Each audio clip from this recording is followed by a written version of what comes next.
ایک جانب پاکستان کے تعلقات عالمی سطح پہ بہتر ہو رہے ہیں، بہت خوش آئند ہے۔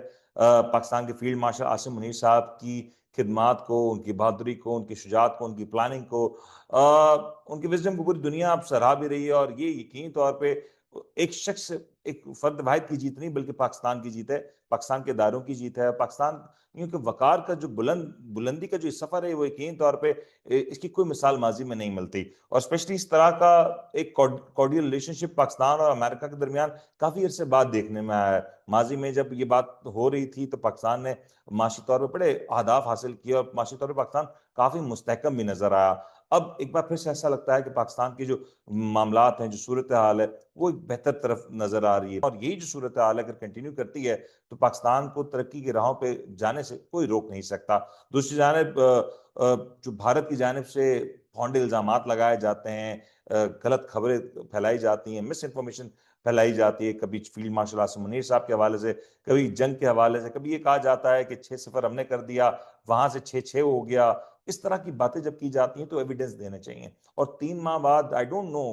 کون سی ایسی چیز تھی، ایسی کون سی مجبوری تھی جس نے انڈین ایئر چیف کو یہ سٹیٹمنٹ دینے مجبور کیا 3 ماہ بعد کہ انہوں نے پاکستان کے 6 طیارے گرائے۔ مطلب اگر اس طرح کا سٹیٹمنٹ دینا ہی تھا تو وہ اس وقت دیا جا سکتا تھا جب آپ ایک وار میں تھے، جب ایک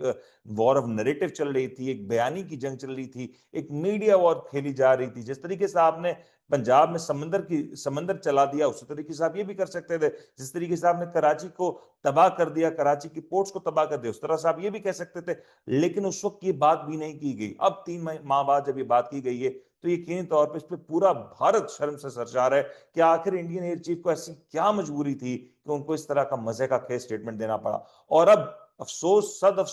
افسوس بھارت کے لیے کہ وہ جو تمام تر سٹیٹمنٹ دیے گئے اس کو پوری دنیا نے عالمی طور پر ریجیکٹ کر دیا۔ عالمی اداروں نے کہا کہ ایسا کچھ بھی نہیں ہوا، چائنیز اتھارٹی نے کہا ایسا کچھ بھی نہیں ہوا، اور پاکستان کا کوئی طیارہ نہیں گرا۔ اگر گرا تو اس کے لیے کون سے طیارے استعمال کیے گئے، اگر گرائے تو وہ کون سے طیارے گرائے گئے، اس کی ڈیٹیلز بھارت دے نہیں سکتا۔ انٹرنیشنل میڈیا کو تو چھوڑیں، اپنے لوگوں کو نہیں دے سکتا، اپنے لوگوں کو تو چھوڑیں، اپنی لوک سبھا میں اپنے پارلیمنٹیرینز کو نہیں دے سکتا۔ اگر یہ اس طرح کے دعوے کیے جائیں گے تو یقینی طور پہ بھارت کے لیے اس میں کسی طور پہ کوئی کامیابی نہیں ہوگی۔